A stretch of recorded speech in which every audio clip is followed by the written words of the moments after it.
E aí eu acho que é um momento em que as pessoas que leem a minha tese, eles podem se apropriar disso, eles podem ter um olhar enriquecedor, sobretudo, além da história, que, né, tudo que está ali, é a questão de como lidar de maneira transversal com o conteúdo a partir desse cruzamento de digerir elementos diversos e você mesclar para você, de alguma maneira, enriquecer o seu trabalho como docente, né? A sua prática, a sua didática e, de certa maneira, você envolver mais os alunos, porque você vai trazê-los para um universo que muitas vezes eles gostam, que é a questão do game, por exemplo.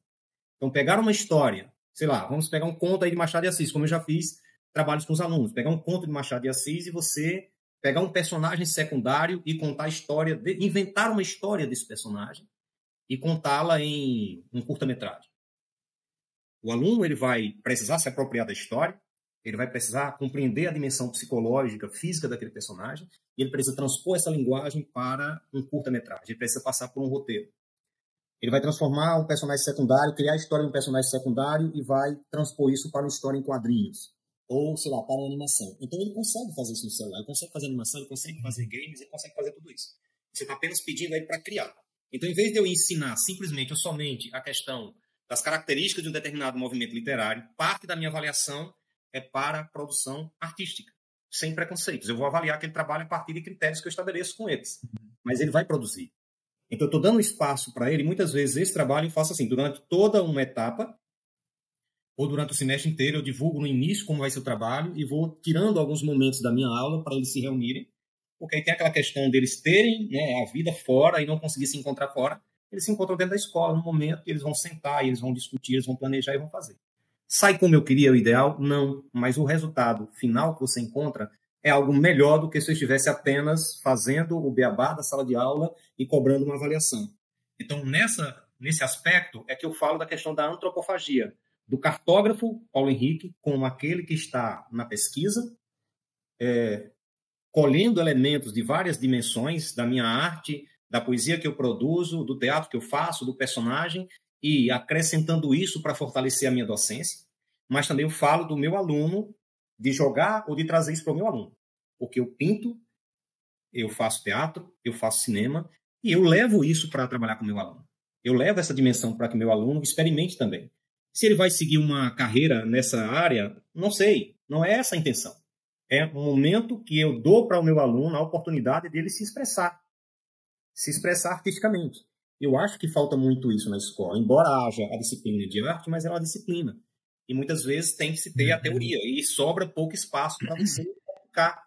E eu acho que a escola tem que ser um espaço. Inclusive, se você tem que ter uma escola, ou uma escola de tempo integral, ou semi-integral, como eu acho que é a perspectiva do Instituto, esse outro horário que o aluno tem que ficar na escola tem que ser aproveitado para isso, para um diferencial do currículo.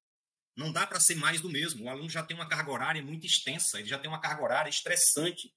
O aluno lá que chega a ter 21 disciplinas por semestre, porque ele tem as disciplinas... No ensino médio. Ou 14, no ensino médio. Ou 14, médio integrado.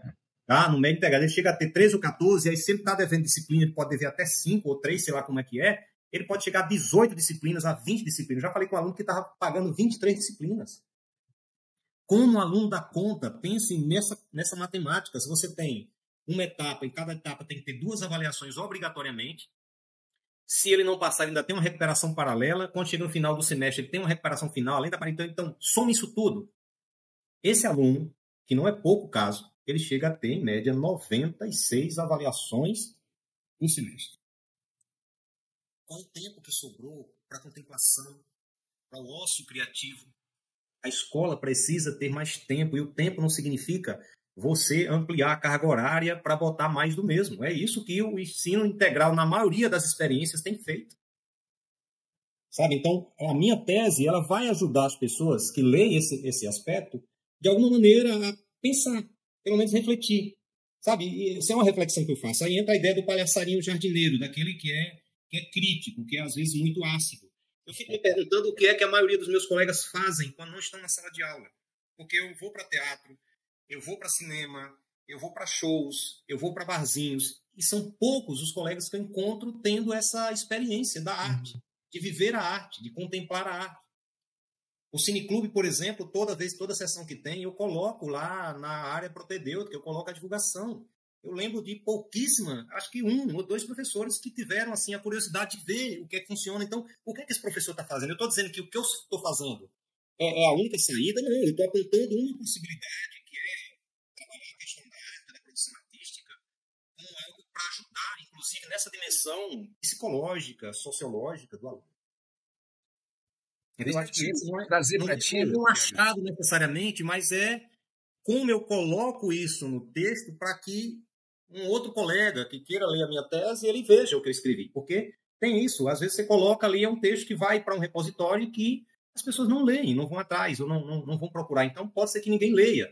Mas, assim, a intenção seria essa, e esse seria, talvez, a grande questão da minha pesquisa como sugestão ou como algo que possa ajudar nessa dimensão pedagógica a partir desse entrecruzar do meu trabalho em sala de aula, da minha experiência prática. E aí eu vou me fundamentar muito nisso na terceira fase do Foucault, que é a questão da estética da existência. Então, a dimensão ética e a dimensão estética. Então, talvez aquilo que me liberte ou aquilo que me torne uma pessoa menos condicionada a seguir essas normas, essas regras e encaixar nessas relações de poder é, de alguma maneira, subverter o currículo pensando algo diferente a partir da arte.